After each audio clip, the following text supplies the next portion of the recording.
Many thanks for staying here on Joy News Desk. And now let's take it live to an event where the Minister of Education, Dr. Matthew Opoku-Prempeh, is addressing the African University Association. Even though we host 3 of the African Centers of Excellence, the President is allowing us to participate fully in PASSET, which is a partnership for skills in applied technology, engineering, and science. We are also a member, and the UN has granted us category status of African Institute of Mathematical Sciences. Together, wearing the proud AAU logo and shirt, let us invite the President of the Republic of Ghana, Nana Addo Dankwa.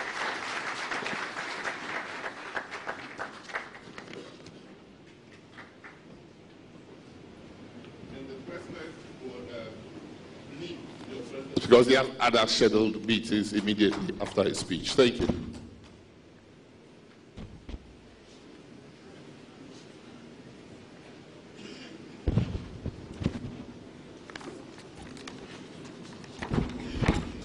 Minister for Education of Ghana,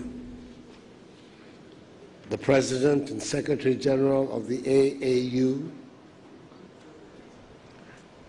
dignitaries from Ghana and beyond, the Commissioner for Human Resources, Science and Technology of the African Union Commission, ECOWAS Commissioner for Education, Science and Culture, Vice President, Economic Governance and Knowledge Management of the African Development Bank, Vice President of the Association of African Universities, distinguished past and current members of the Governing Board of the AAU, European Union Ambassador to Ghana and members of the Diplomatic Corps,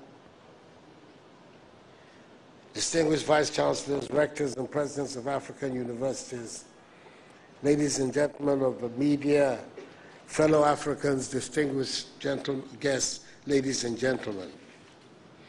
It is my pleasure and honor to welcome you all to Accra and to address this August Assembly of Scholars and higher education stakeholders.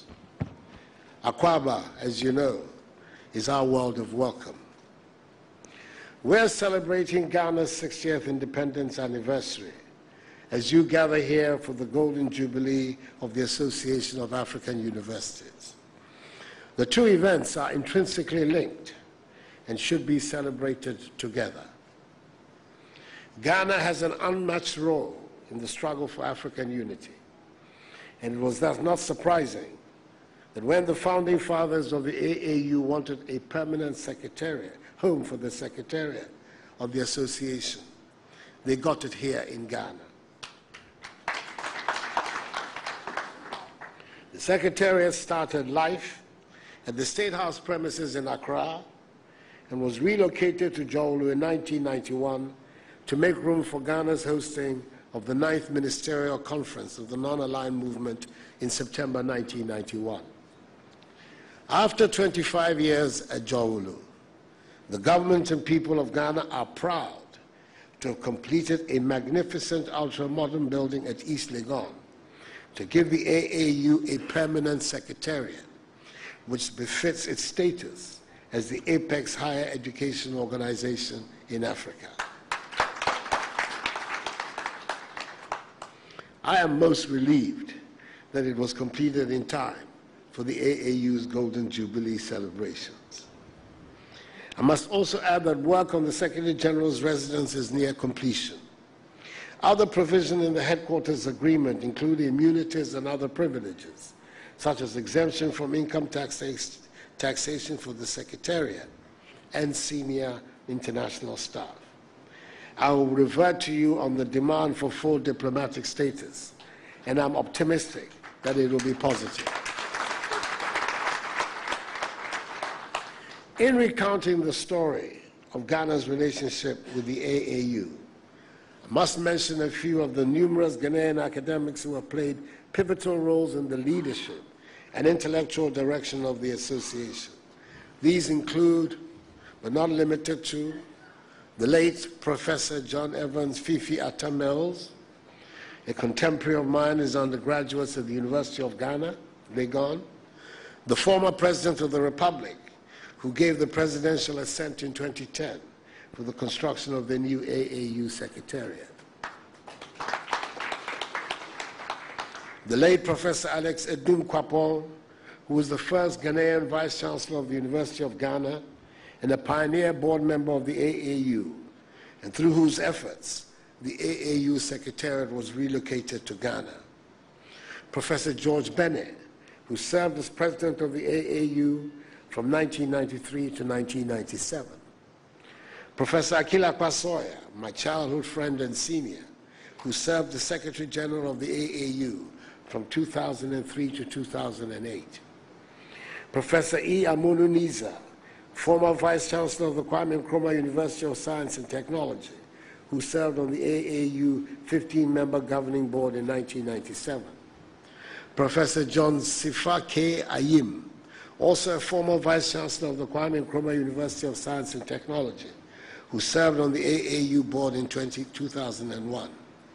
Professor Emmanuel Ado Obeng, former Vice Chancellor of the University of Cape Coast, who served on the board in 2005.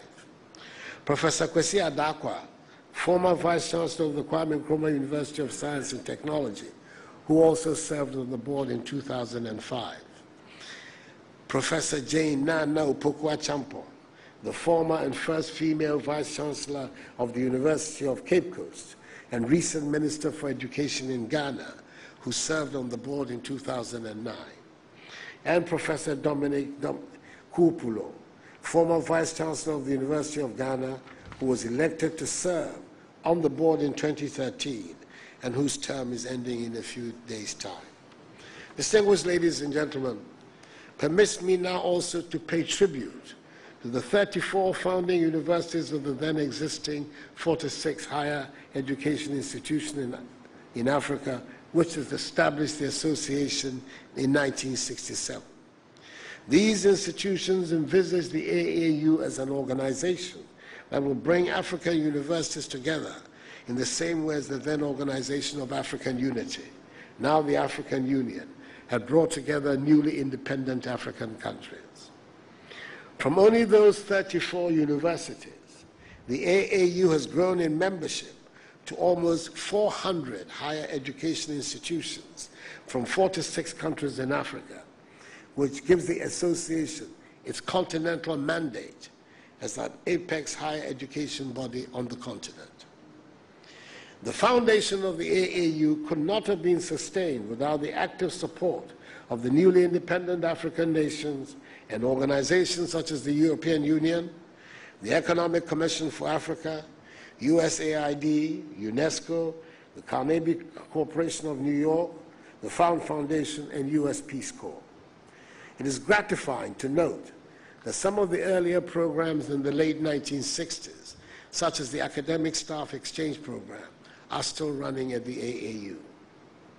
The period between the 1950s and the 1960s, which was the time of independence for many countries on the continent, saw the establishment of many higher education institutions in Africa to groom our own nationals to take over public and civil service role from the departing colonialists. In the 1960s and 70s, the newly established universities focused on capacity building, with newly independent nations sending students abroad for training in the sciences, particularly in engineering and medicine. There was a marked dwindling of attention to higher education in the 1980s and 1990s.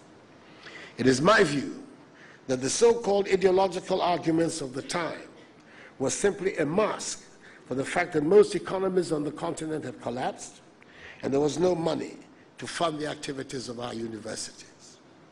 We should never have to make a choice between basic education or higher education. We should never have to rely on the World Bank or any other institution to decide for us where the emphasis should be in our education needs. Education is the key to our development, and we must run our economies to be able to fund the education of our young people. We should not get into arguments with foreign agencies about our priorities. We must set our own priorities, and we must accept that we should provide the funds to translate our plans into reality.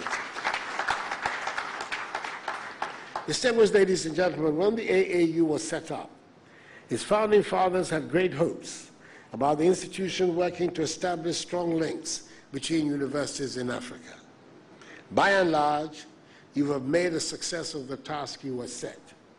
Our universities and institutions of higher learning are very different from what the 34 original members were like 60 years ago. There's been a great rise in the number of universities, but not enough to match the increase in demand. There's been a rise in private providers of higher education as well, but the number of people that have access to university education on the continent nowhere matches the numbers that we should have. We still face many difficulties about quality assurance and the harmonization of academic qualifications. All our institutions face problems of aging professorial aides and the difficulties of retaining the staff that we train so very expensively. We can still learn from each other about the provision of open and distance learning, and we all have to find some answers to the ill-preparedness of our university graduates for the world of work. It is not pleasant, but sadly, we have to accept that 50 years down the line, we have not made much progress in the trajectory of higher education from what existed in the pre- and immediate post-colonial era in Africa.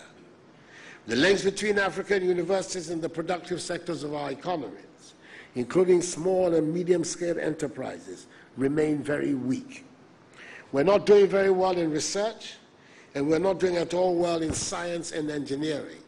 And it is not surprising that we're therefore not meeting the demands of the labor market. The universities and institutions of higher learning in the successful Asian economies made a deliberate decision to prioritize the teaching of mathematics and science. They turned engineering into a popular subject and an attractive profession for their young people. They produced teachers who in one generation changed the attitude of people towards technology, and they have not looked back since then. We have a lot to learn from them. Distinguished ladies and gentlemen, our difficulties are well known and regularly enumerated. I do not ask that we forget about them or pretend that they do not exist. We should confront them until we find solutions. All the same, we have got some successes and achievements that sadly get lost in the midst of our challenges and difficulties. This is probably because there's no central repository to document our collective achievements as a higher education community in Africa. This is a challenge I throw to the AAU, because I believe that Africa's higher education institutions, either individually or in partnerships, have contributed more positively to the development of Africa than is known and acknowledged. These should be harnessed, documented, and showcased. Our institutions of higher learning have often played significant roles in the promotion of democracy and good governance. They have played leading roles in the care of the environment and development of improved plant and animal breeds for food security. Please document our success stories and achievements. We need to show evidence that there are good returns on the taxpayers' money being spent on higher education. The choice of the conference theme, Africa at 50, AAU at 50, Achievements, Challenges, and Prospects for Sustainable Development in Africa, provides you a good opportunity to reflect soberly on our past, correct our mistakes, surmount our challenges, build on our successes, and launch a brighter and relevant higher education system as the anchor to the continent's development. Though the 5 sub-themes of this conference seem to be in separate silos, they are all geared towards the attainment of the African Union's Agenda 2063, titled The Africa We Want. Agenda 2063 calls for an education and skills revolution to meet the human resource needs for realizing Africa's socio-economic development. The African Union has placed high premium on science, technology, and innovation as critical ingredients to the achievement of Agenda 2063.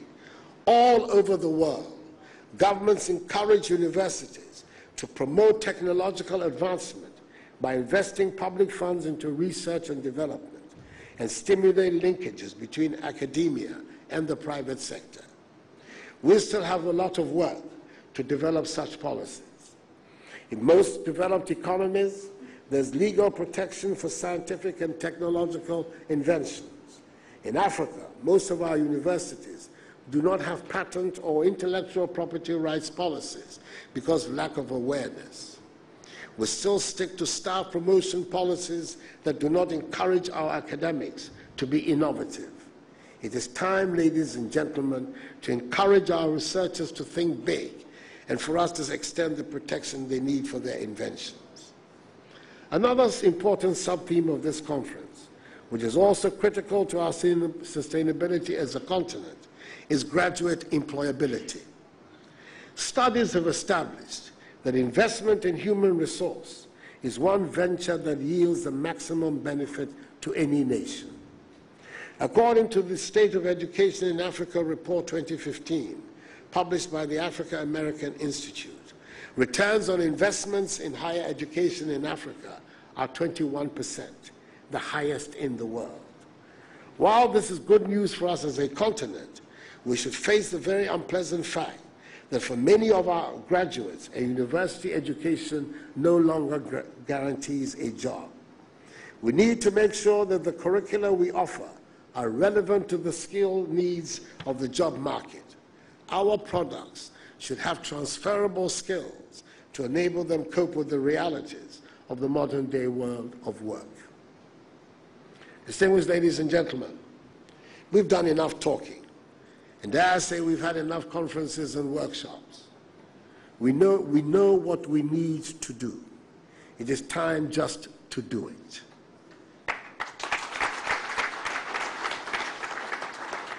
We have run out of excuses for the state of our continent.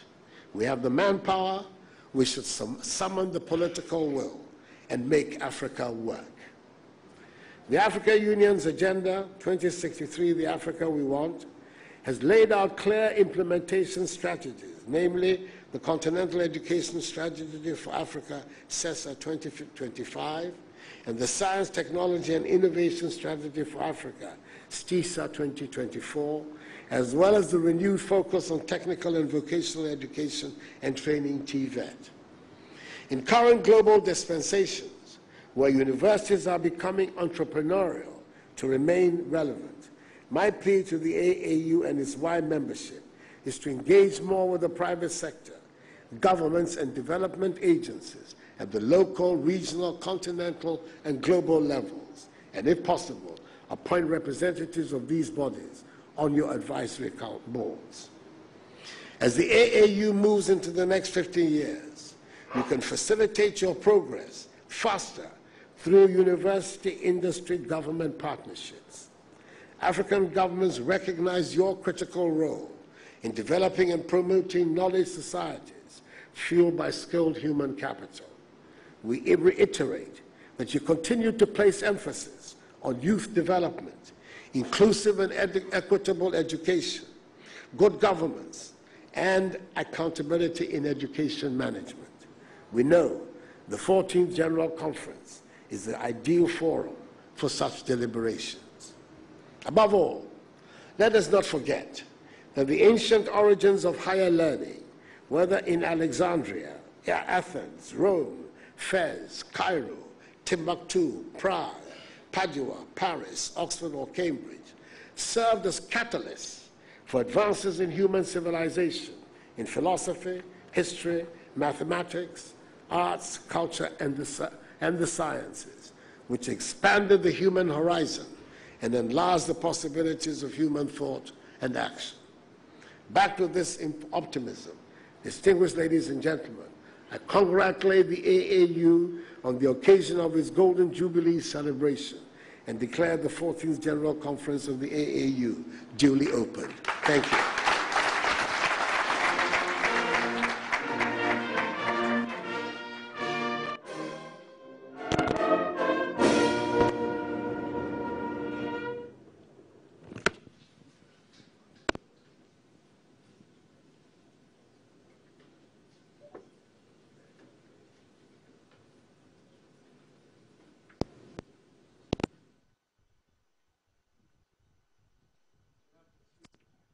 That was President Akufo-Addo speaking at the conference to commemorate the AAU's 50th anniversary. And in his speech, he made some few statements I'd like to bring to your remembrance. He said he actually challenged the AAU to document the successes gained from higher learning. That way, he said, it will prove the worth, or it will prove why monies are put into higher learning on the continent. He also said that enough talking had been done. It was time to act. He said despite the rise in the number of universities on the continent, the demand for education has still not been met on the African continent.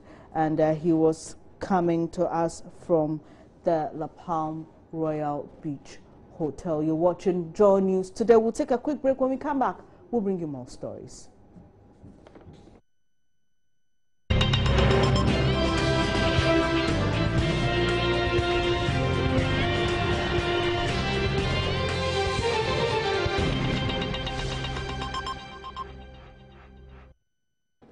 Many thanks for staying here on Joy News Today. How does it feel to be writing the BEC for the first time?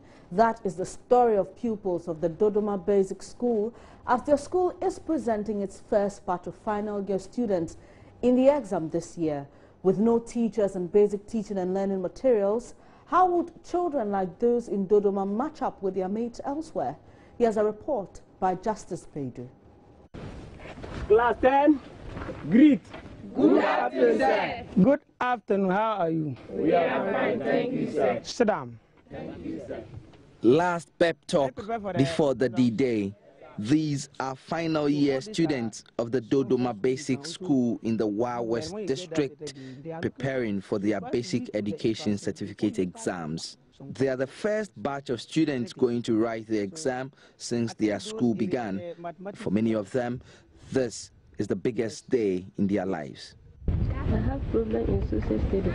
Problem in social studies? Yes, sir. Is it the whole subject or some topics? As now we have done all our best, we have prepared them fully. We wrote mocks about twice, and just recently we have ended with the district mocks that they have also organized it for the whole district.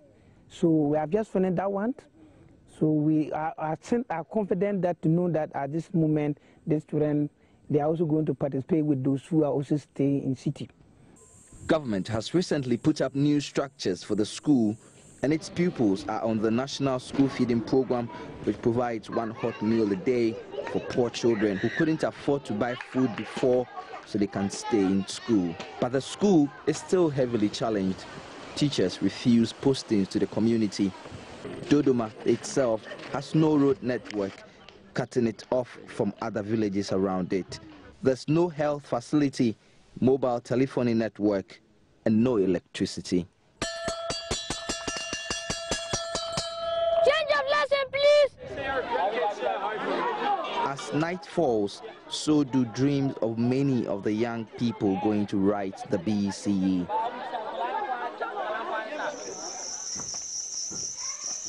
With no source of power to study, their fate in the exam hangs in the balance. Here, in one of the thatch-roofed mud houses, I've come to meet three of them, fending off flies who are feasting on their books because of the torchlight they are using to learn. The household itself is filled with smoke as cooking activities run late into the night. This is just one of the many manifestations of inequalities. Even in Ghana's educational system, children, by their geographical location, are pitched into groups with the haves on the one hand and the have-nots on the other. I want to be a doctor to save people's life whenever they are sick. The Upper West region, where Dodoma is located, is Ghana's poorest. More than 6 out of every 10 people who have sat for the BEC in the last 10 years in this region have failed to make the minimum pass mark, according to figures at the Regional Education Service. Most of them with dreams of ever moving on the academic ladder crushed, are relegated to join the ever-growing population of Ghana's unemployed youth. As pupils of Dodoma get ready to join thousands of their classmates nationwide for this year's BECE, they hope to change that narrative. Justice Baidu, Joy News, Dodoma. If you get all the subject AA, all your school fees, I will pay everything for you. Meanwhile, some teachers from some schools in Dentro Boase, as well as the District Director of Education there, have been expressing joy because candidates in the area are now writing the ongoing examination. A week ago, pupils, teachers and the District Education Directorate were worried tension in the town resulting from the lynching of Captain Maxwell Mahama was likely to affect the chances of the BEC candidates in the area. A number of schools were closed, leaving many very worried. The situation is, however, different today. The District Director of Education spoke to John News' Ohiming Terrier on the latest development. I was sad about the whole incident, but I was thinking how the candidates will come to write the examination. Thanks to the DC, it's now former, who went on the radio to make announcements. So I think they heard about it, and the chief also did his best to get them. So yesterday, they gathered at a place and they were moved in here. As I speak, all the 72 candidates are available to write the examination, except one, but he has already absented himself for 3 good months, so already he's dismissed. So all the candidates are around and they are in good mood to write the examination. Yes, that is what they wanted us to focus. Are they, in the right frame of mind for the exams? Because earlier you said they were traumatized with their teachers after the military stormed that community. But right now, the way I see them, they've calmed down. So when they came, the teachers who received them, they talked to them. And I've also spoken with them. And looking at their faces and how they were sitting, I could see that they are ready to write the examination. Okay. But beyond the Obuasi community, how many candidates are taking part in today's exams, and from how many schools? We have 1,213 candidates. And how many schools? Do you have an idea? The schools, 48 schools are taking part in the examination. 41 public and 7 private schools. Oh, okay. Okay, let's talk about this issue. BEC exams are, very common with issue of pregnant mothers or pregnant candidates taking part in the exam. Sometimes they even absent themselves. In the entire district, what can you say about this situation? Right now, I cannot tell, but it's been improved since last year. Last year, the number is reduced, but right now, I'm not going around the centers. For the center that I am, the DSO senior high, I have not seen anyone pregnant here. So I'll get to the other centers, and I will know. They've been talked to, the girl child officer, myself, we've been organizing programs for them, especially the girls, to avoid being involved in illicit relationships. Well, away from Dentro Boase, Joy News puts a spotlight on international trafficking of girls to the Gulf states to work as slaves. We'll tell you a story of a young girl who jumped from the window of a 3-story building just to escape rape from her boss in Saudi Arabia.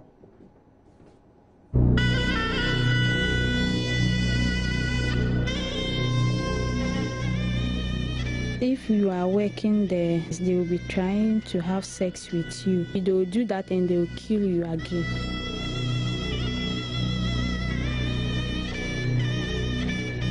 At that moment, I was panicking because somebody will come today and maybe they will come and buy him or her away and others.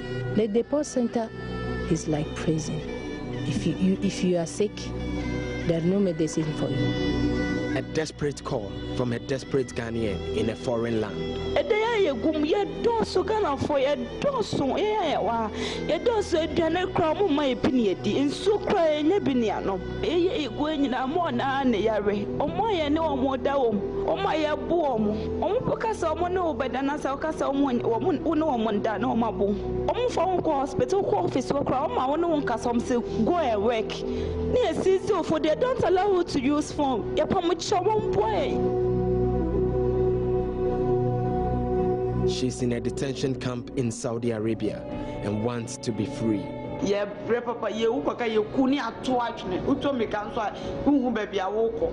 The pamuchop ya chop with the agents of granny and me pumping up or jenso. The yam more pania or mampenu and gania swaba. And I swaba papa.